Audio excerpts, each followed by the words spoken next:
Кровать была в жутком состоянии, она скрипела, вся ходила ходуном.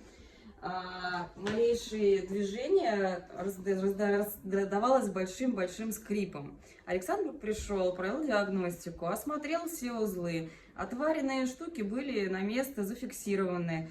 Все, что скрипело, волшебным образом было собрано. Я получила в итоге хорошую кровать, которая вообще, как бы я ни двигалась, ничего с ней не происходит.